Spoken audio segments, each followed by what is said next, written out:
মোৰ নৱমমান শ্ৰেণীৰ ছাত্ৰ-ছাত্ৰীসকল তোমালোকৰ পৰীক্ষাবোৰ সমাগত আৰু তোমালোকৰ পৰীক্ষা চলি আছে। তোমালোকৰ বিজ্ঞানৰ পাঠ নং 13 আমি অসুস্থ হওঁ কিয়?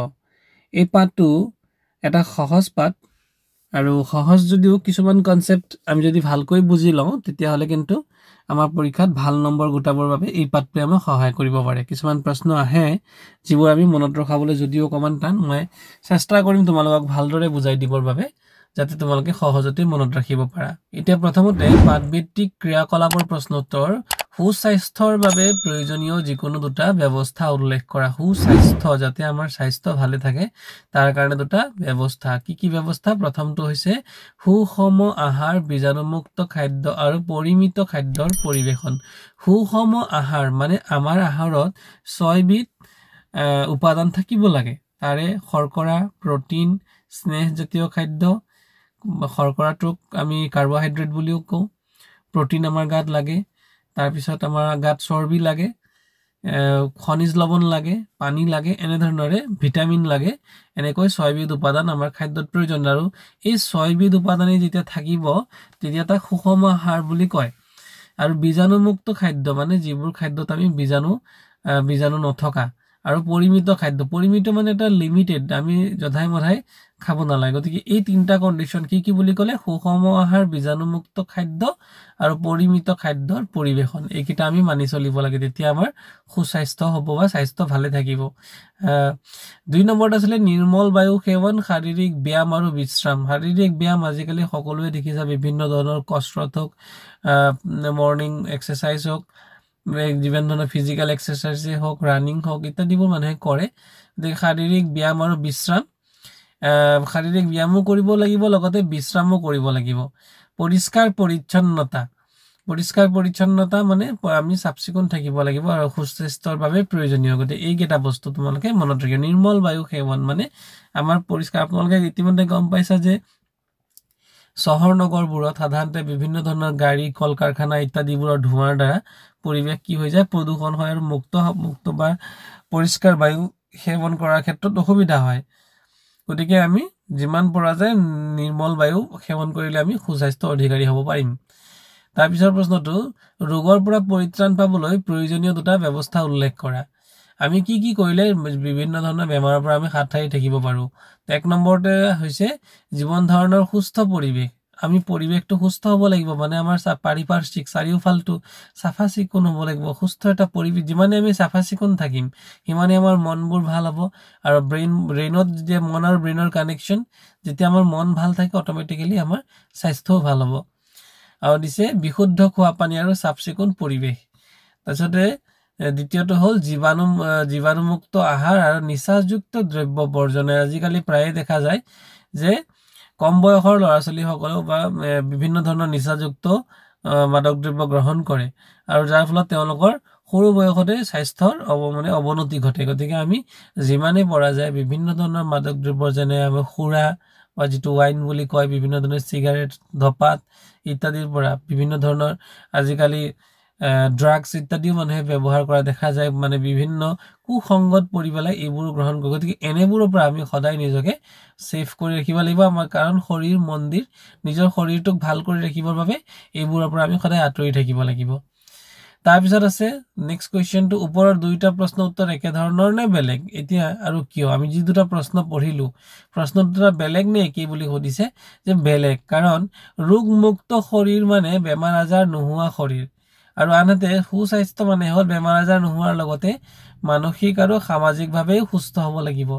সামাজিকভাৱে সুস্থ, বহুতে এই কথাটো বুজিবলৈ দিগদাৰি পায় যে এখন সমাজত চলিবলৈ হ'লে আমি কেনেধৰণেৰে চলিম, কেনেধৰণেৰে কাৰোবাৰ লগত কথা বতৰা পাতিম, কেনেধৰণৰ ব্যৱহাৰ পাতি কৰিম, এই সকলোবোৰ আমাৰ ব্ৰেইনত থাকিলে তেতিয়া আমি সম্পূৰ্ণৰূপে আমি মানসিকভাৱে বা সামাজিকভাৱে সুস্থ বুলি কওঁ।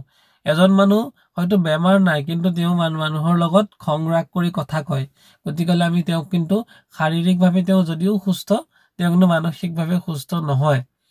গতিকে এই কথাবোৰ আমাৰ টাৰ্মছ এণ্ড কণ্ডিশ্যনবোৰ, যে শাৰীৰিকভাৱে সুস্থ হোৱা আৰু মানসিকভাৱে সুস্থ হোৱা দুটা বেলেগ বেলেগ বস্তু। গতিকে ৰোগমুক্ত বেমাৰ নোহোৱাটোক ৰোগমুক্ত বুলি কৈছে, যিটো শৰীৰটো সুস্থ থকাটো। কিন্তু যেতিয়া মানে ব্ৰেইন, আমাৰ মন, আমাৰ সামাজিকভাৱে আমি দুইটাতে আমি সুস্থ থাকিম, তেতিয়া আমি সুস্বাস্থ্যৰ অধিকাৰী হ'ম। নেক্সট কুৱেশ্যন দিছিলে যে যদি তুমি অসুস্থ হৈছা আৰু যাৰ বাবে ডক্টৰৰ ওচৰত চিকিৎসা কৰিব লাগে বুলি ভাবিছা, তাৰ 3টা কাৰণ উল্লেখ কৰা। যদি ইয়াৰে কাৰণ মাত্ৰ এটা, তেতিয়া ডক্টৰৰ ওচৰলৈ যাবা নেকি? কিয় যোৱা বা নাযাবা, কিয় যাবা বা নাযাবা? তো আমি বেমাৰ হৈছে, আমাৰ ডক্টৰৰ তালৈ যাম, 3টা কাৰণ লিখিবলৈ দিছে। ইয়াতে দিছে অসুস্থতাৰ কাৰণ জনাৰ বাবে, যে আমাৰ কি কাৰণে বেমাৰ হৈছে আমি সেইটো গম পাইছো। দ্বিতীয়তে দিছে সুস্থ হোৱাৰ পৰামৰ্শ ল'বৰ বাবে, যে এটা বেমাৰ হৈছে আমি গম পাইছো, তাক কেনেকৈ ভাল হ'ম সেইটো পৰামৰ্শ কাৰ পৰা ল'ব লাগিব? ডক্টৰৰ পৰা। গতিকে সেইটো কাৰণে ডক্টৰৰ ওচৰত চাপিম। আৰু তৃতীয়টো কাৰণ আছে ভৱিষ্যতে তেনেকুৱা ৰোগৰ পৰা হাত সৰাৰ উপায়ৰ বিষয়ে জানিবলৈ। যিহেতু আমি সকলো কথাই নিজে নাজানো, আমি ডক্টৰৰ পৰা বিভিন্ন পৰামৰ্শবোৰ ল'ব লাগিব, যে আমি ভৱিষ্যতে যাতে তেনেকুৱা বেমাৰত বা আক্ৰান্ত নহওঁ, তাৰ বাবে আমি ডক্টৰৰ পৰামৰ্শৰ বাবেও কিন্তু ডক্টৰৰ ওচৰত চাপিব লাগিব। যিকোনো অসুস্থতাৰ বাবে ডাক্তৰৰ পৰামৰ্শ লোৱা হৈছে। গতিকে এই 3টা কাৰণ। তাৰ পিছৰ প্ৰশ্নটো, তলৰ কোনটো ৰোগৰ বাবে স্বাস্থ্যত প্ৰভাৱ পৰিব পাৰে, যদি পাৰে কি? এতিয়া দিছে ইয়াত যদি তুমি জণ্ডিছত ভোগা, যদি তোমাৰ ওকণি হয়, যদি তোমাৰ শালমইনা হয়। ইয়াত 3টা ডিজিজৰ কথা কৈছে। গতিকে স্বাস্থ্যত কোনটোৱে এফেক্ট কৰিব বুলি কৈছে? ইয়াত হৈছে জণ্ডিছ হ'লে স্বাস্থ্যৰ ওপৰত প্ৰভাৱ পৰিব। তোমালোকে ইতিমধ্যে জণ্ডিছৰ বিষয়ে গম পোৱা। জণ্ডিছ ৰোগটো, যিহেতু জণ্ডিছ এটা লিভাৰৰ বেমাৰ, লিভাৰৰ যেতিয়া আমাৰ বিলুৰিবিনৰ পৰিমাণটো, বিলুৰিবিন মনত ৰাখিবা, যাৰ কাৰণে আমাৰ পায়খানাৰ কালাৰটো হালধীয়া হয়। আমাৰ পায়খানাত এই বিলুৰিবিন নামৰ এটা কম্পজিশ্যন যেতিয়া মিক্স হৈ যায়, তাৰ কাৰণে আমাৰ যিটো আমাৰ পায়খানা বা ষ্টুল, তাৰ কালাৰটো হালধীয়া হয়। এতিয়া সেইটোত যেতিয়া কণ্ট্ৰল নাথাকিব, সেইটো কণ্ট্ৰল কোনে কৰে? লিভাৰে কৰে। তেতিয়া কণ্ট্ৰল নাথাকিলেই যেতিয়া লিভাৰটো বেয়া হয়, তেতিয়া কি হয়? জণ্ডিছ হয়।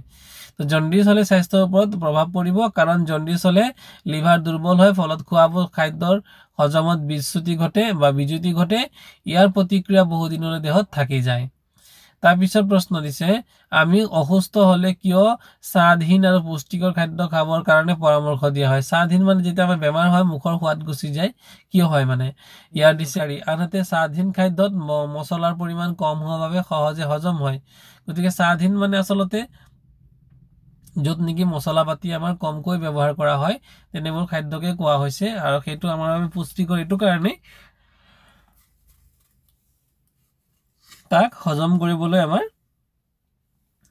কম কষ্টৰ প্ৰয়োজন হয়, বা আমাৰ লিভাৰটোৱে কমকৈ কষ্ট কৰিব লগা হয়, সহজতে যাতে হজম হয়। গতিকে মছলাযুক্ত খাদ্য আমি বেমাৰ হোৱাৰ পাছত নোখোৱাটো ভাল। তাৰপিছত দ্বিতীয় নম্বৰ দিছে পুষ্টিকৰ খাদ্যৰ ৰোগ সহজে নিৰাময় হ'বৰ বাবে দৰকাৰী ভিটামিন, খনিজ লৱণ আদি থাকে।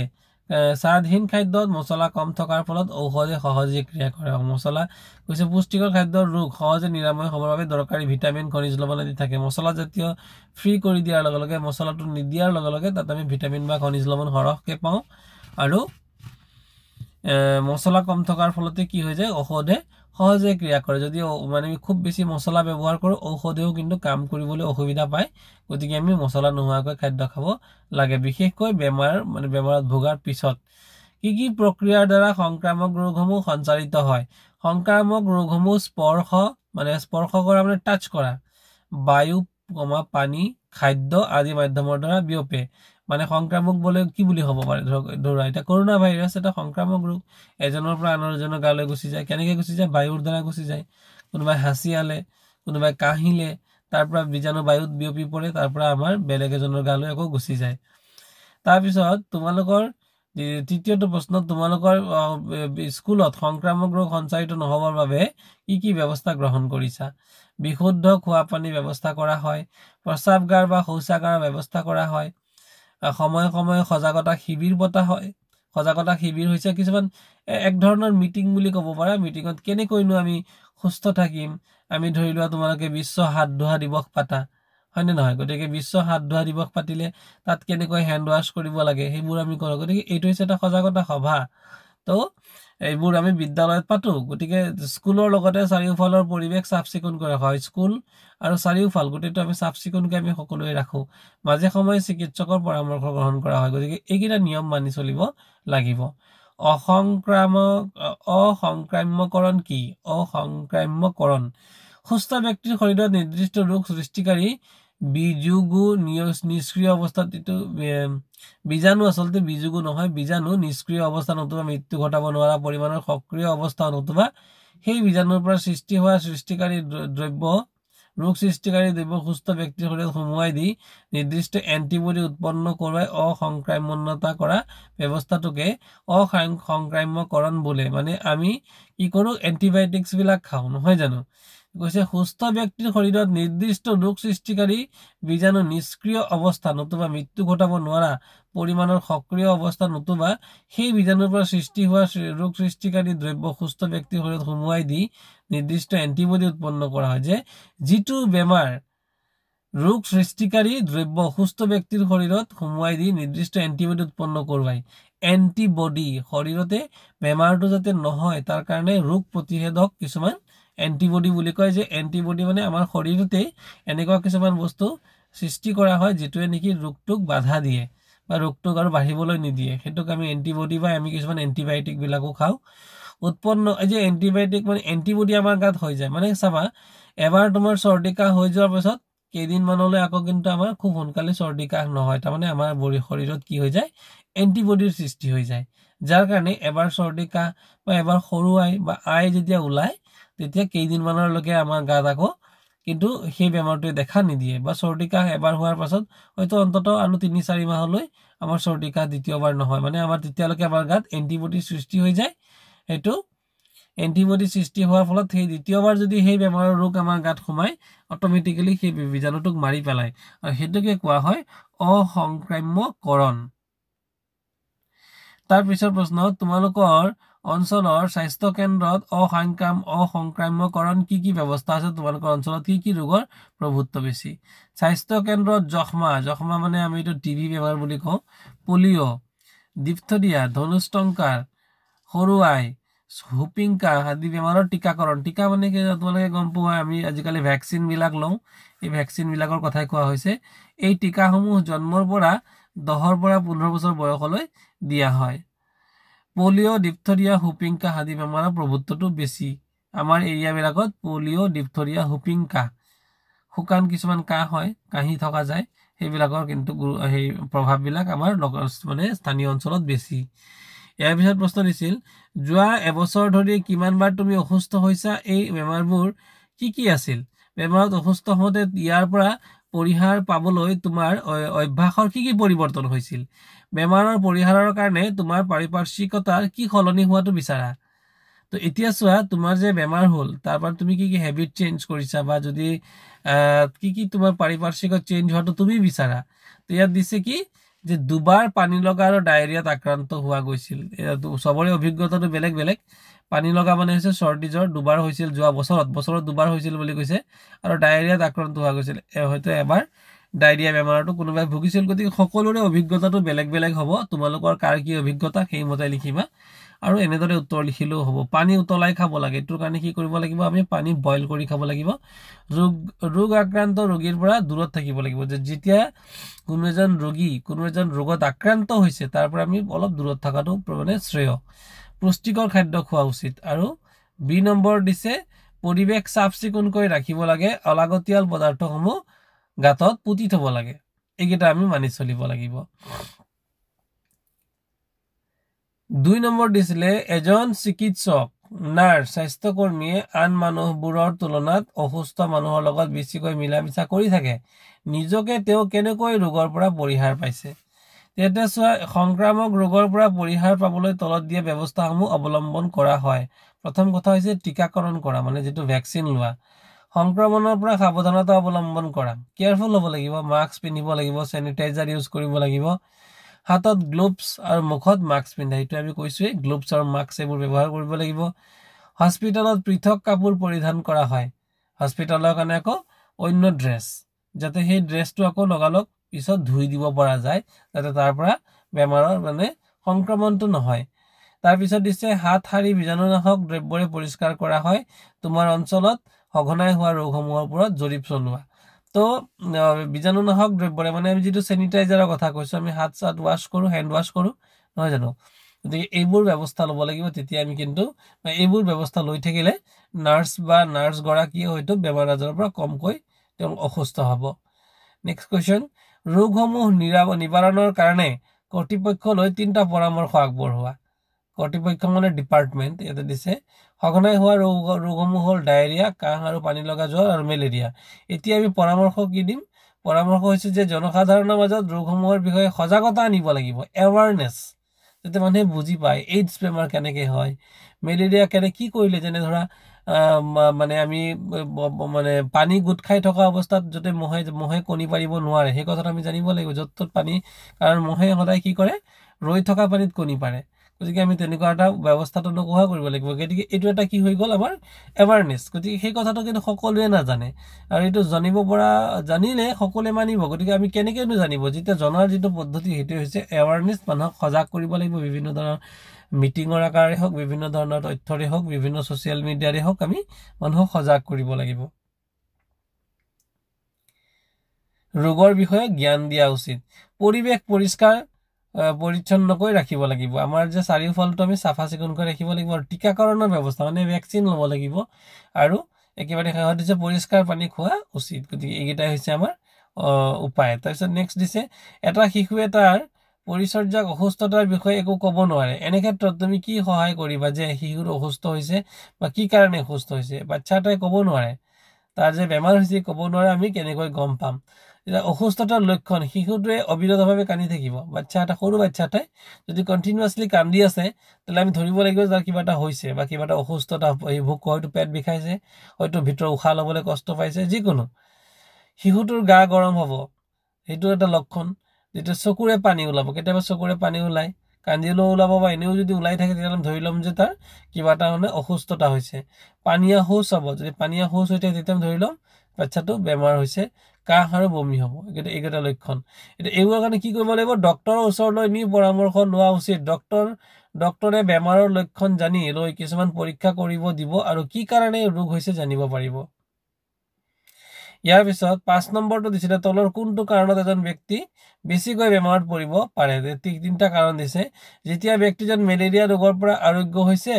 2 নম্বৰ, যেতিয়া ব্যক্তিজন মেলেৰিয়া ৰোগৰ পৰা আৰোগ্য হৈ মাজু আইত ভোগা ৰোগীক পৰিচৰ্যা কৰে। 2 নম্বৰটো মন কৰিবা দেই, মেলেৰিয়া বেমাৰ হৈছে, ভাল হৈছে, এতিয়া আকৌ তেওঁ কি কৰিছে? বেলেগ এজনক সৰু আইত ভুগি আছে, তেওঁক আকৌ পৰিচৰ্যা কৰিছে, মানে সেৱা শুশ্ৰূষা কৰিছে। সেইটো এটা কণ্ডিশ্যন হ'ব পাৰে নেকি? আৰু 3 নম্বৰটো দিছে, মেলেৰিয়া ৰোগত আক্ৰান্ত ব্যক্তিয়ে আৰোগ্য হোৱাৰ পাছত 4 দিনৰ বাবে লঘোণে থকা অৱস্থাত মাজু আইত আক্ৰান্ত ৰোগীক পৰিচৰ্যা কৰা। লঘোণেও থাকিছে, মেলেৰিয়াৰ পৰা ভাল হৈছে, 4 দিন আকৌ লঘোণে থাকিছে, তাৰপিছত আকৌ মাজু আইত মানে আক্ৰান্ত হোৱা ৰোগীক পৰিচৰ্যা বা শুশ্ৰূষা কৰিবলৈ যত্ন কৰিছে।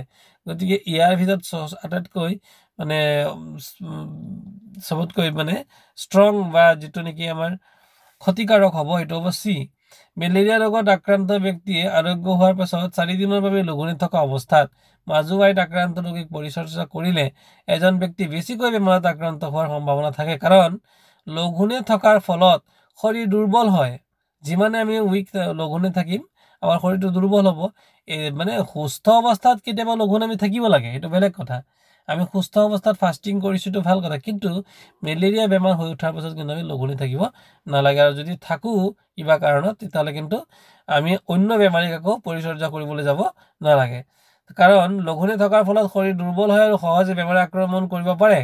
মেলেৰিয়াত আক্ৰান্ত হোৱাৰ পাছত মানুহজনৰ অসংক্ৰামণতা গুণ কমি যায়, যিটো এণ্টিবডি আমি ইতিমধ্যে কৈছিলোঁ, এণ্টিবডি গুণটো কমি যায়। এণ্টিবডি মানে কি? যিকোনো বেমাৰক বাধা দিব পৰা যিটো গুণ, সেইটো ক'ব এণ্টিবডি, আমাৰ শৰীৰৰ ভিতৰতেই সৃষ্টি হয়। গতিকে আমি মেলেৰিয়াৰ পিছত আমি ভোকত থাকিব নালাগে, বা তেনে অৱস্থাত আকৌ আমি অন্য বেমাৰী বা ৰোগীক পৰিচৰ্যা কৰিব নালাগে। তলৰ কোনটো কাৰণত তুমি বেমাৰত পৰিব পাৰা? যেতিয়া তুমি পৰীক্ষাৰ কাৰণে বেছিকৈ অধ্যয়ন কৰা, যেতিয়া তুমি বাছ আৰু ৰেলেৰে 2 দিন একেৰাহে যাত্ৰা কৰা, আৰু 3 নম্বৰ অপশ্যনটো দিছে, যেতিয়া তোমাৰ সহপাঠী বন্ধুৱে সৰু আই ৰোগত আক্ৰান্ত হয়। গতিকে আমাৰ অপশ্যন চিটোৱে হ'ব, যে যেতিয়া সহপাঠী বন্ধুৱে সৰু আই ৰোগত আক্ৰান্ত হয়, তেতিয়া বেমাৰত পৰাৰ সম্ভাৱনা বেছি, কাৰণ সৰু আই সংক্ৰামক ৰোগ। সংক্ৰামক মানে এজনৰ পৰা আন এজনৰ গালৈ বিয়পি যোৱা ৰোগ। আই ৰোগৰ বীজাণু হাঁচি আৰু কাহৰ দ্বাৰা শৰীৰৰ পৰা ওলাই আহি বতাহত ভাহি ফুৰে। বতাহত ভাহি থকা অৱস্থাত এই বীজাণুবোৰ সুস্থ ব্যক্তিৰ শ্বাসনলীয়েদি উশাহৰ লগত শৰীৰত প্ৰৱেশ কৰিলে সৰু আই ৰোগত আক্ৰান্ত হয় গতিকে মৰমৰ ছাত্ৰ-ছাত্ৰীসকল তোমালোকে যদি এই পাঠটো বা তোমালোকে যি মই বুজোৱা পদ্ধতি যদি ভাল পাইছা নিশ্চয়কৈ আন এজনকো মানে শ্বেয়াৰ কৰি তেওঁলোকক যাতে এই বুজাত সহায় পায় কাৰণ আমি পঢ়া শুনাৰ ক্ষেত্ৰত আমি সদায় জেলাছটো এৰিব লাগিব আমি আমাৰ লগত যাতে আন এজনো একেলগে আগুৱাই যাব পাৰোঁ তেনেকৈ আমি ছাপোৰ্ট কৰিব লাগে আৰু সেইকাৰণে শ্বেয়াৰ কৰি দিবা লগতে যদি প্ৰথমবাৰৰ বাবে মোৰ চেনেলটোলৈ আহিছে তেতিয়া চেনেলটো ছাবস্ক্ৰাইব কৰি দিবা থেংক ইউ